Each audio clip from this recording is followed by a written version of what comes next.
Title: She said, "My therapist says you're the source of my anxiety." I nodded and said, "I see." Then I packed my bags and left a note. Problem solved. You're welcome. The panicked texts I got 24 hours later told a different story. Start. She said it with a straight face, like she was reading a grocery list. "My therapist says you're the source of my anxiety." I looked at her, really looked. The woman I once thought I'd spend forever with. Calm, cold, already convinced. I didn't argue. I didn't beg. I didn't ask how long she'd been thinking it. I just nodded. I see. Then I turned, packed my bags in silence, and before I walked out, I left a note on the counter. Just one line. Problem solved. You're welcome. She thought I was gone for good, but I wasn't finished. Not yet. We had history. Years of late nights, cheap takeout, whispered dreams under blankets. We built each other, or so I believed. She'd been my anchor once, my safe place. I ignored the cracks as they spread, the sudden nights out, the half-truths, the way she locked her phone tighter than her heart. But betrayal doesn't happen in a single moment. It drips, slow, patient, until you're drowning before you realize the water's at your throat.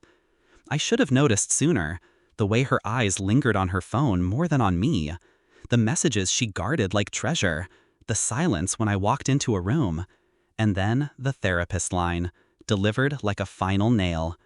That wasn't therapy talking, that was her excuse, polished and rehearsed.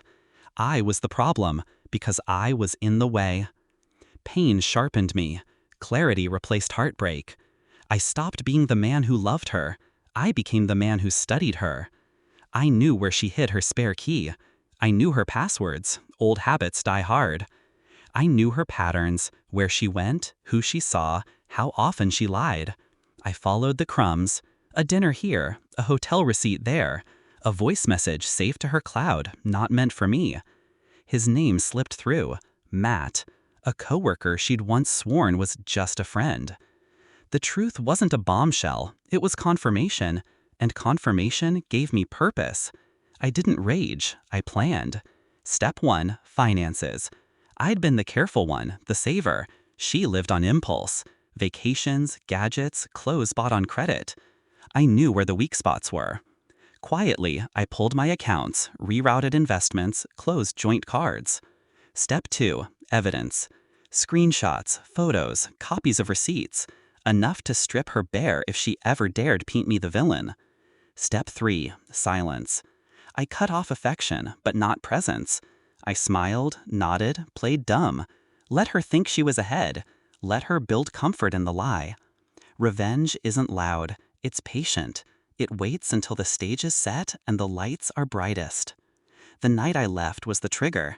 She thought she'd won, free from her so-called source of anxiety, free to run into his arms. But freedom has a price. She woke the next morning to find her bank account locked, the rent due, and my note sitting like a tombstone in her kitchen. By evening, she was texting me, "Why would you do this? You can't just walk away like that. I need to talk to you, please." Panic bled through every word. I didn't reply, not yet. The fallout came fast. Mutual friends called, whispering her name with pity in their voices. She spun her version. I abandoned her, heartless and cold. I let her talk. I waited. Then, at the right moment, I released the truth. Quietly, strategically.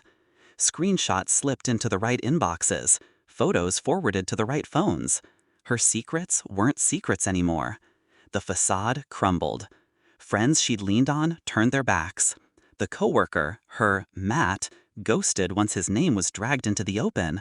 Her world, once so carefully balanced, collapsed in on itself. And me?